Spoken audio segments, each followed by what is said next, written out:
So guys, I saw Artemis Fowl.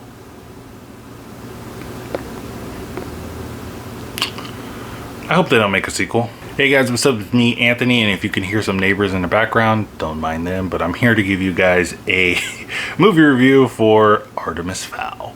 Wow, this movie was tragic, very hard to get through. It was terrible. I hate this movie. It's not Fantasy Island level. It's not Fantasy Island level. It's close.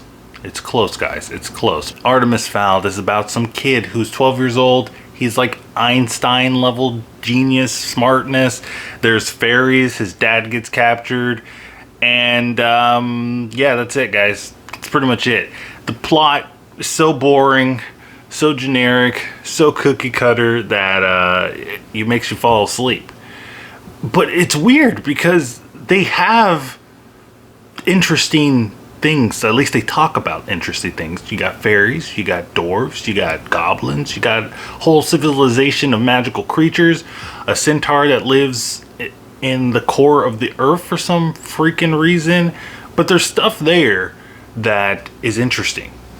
But Artemis Fowl, that little bugger, he doesn't want to make any of that stuff cool because this movie just doesn't want you to have fun. Doesn't want you to have fun. They don't want to explain that fairies can do weird things with their eyes and dwarves eat dirt. And when they eat dirt and burrow into the ground, freaking dirt comes out of their ass and you get to see it. Just picture this. Josh Gad, the guy that plays Olaf, eating dirt and dirt coming out of his butt. That's Artemis Fowl. But yeah, guys, I don't know what to say, anything good at least, to say about this movie. Artemis Fowl is this annoying kid who thinks he's smart, but he is smart.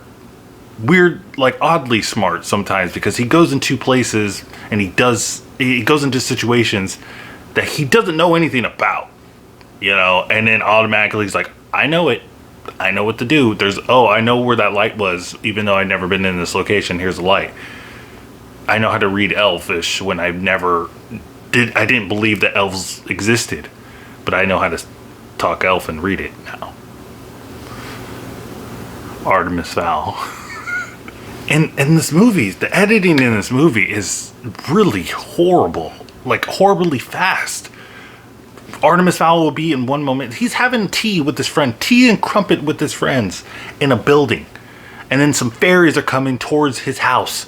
And in the next scene, he's right next to the fairies, and the fairies don't flinch at all. And they're like, he's been there the whole time. Stuff like that in this movie is so infuriating. It's so weird and bizarre. I had to rewind it at one point because there was a scene that I was like, wait a minute, how did that person get to there? But they're there, and then that person doesn't really care. I don't understand. Let's get back to the most important issue about this movie. There's a centaur that lives at the bottom or in the middle of the earth. I don't understand. I don't understand that. But yeah, I know I didn't really give a synopsis to this movie because there really isn't one. It's just Artemis Fowl doing Artemis Fowl things, and his dad's captured trying to get his dad back. That's it. That's literally it. There's nothing to this movie. It's just boring talkiness. People just talk in this movie, and then things happen, but they're not really even interesting because the movie doesn't want to expand on this lore or anything. You have movies like Harry Potter, Hunger Games. Heck, I'll even put freaking, what is that? The Maze Runner. All these teen novels, you know, made into movies. They have lore, and I'm sure Artemis Fowl's book has lore, right? But at least the Hunger Games and the Harry Potters all took time to expand their world, to explain the laws in their world, so you know, oh, that's what that thing does. Artemis Fowl doesn't want you to know that.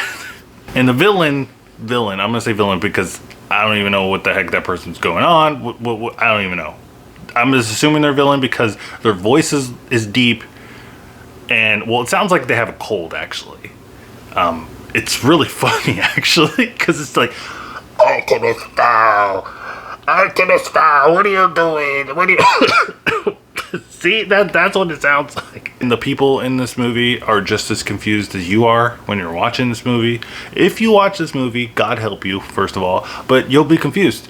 You won't know what's going on, and the characters in the movie will be there with you. They'll be confused because there's scenes where they're like, what's going on, Artemis? I don't know what's going on, Artemis.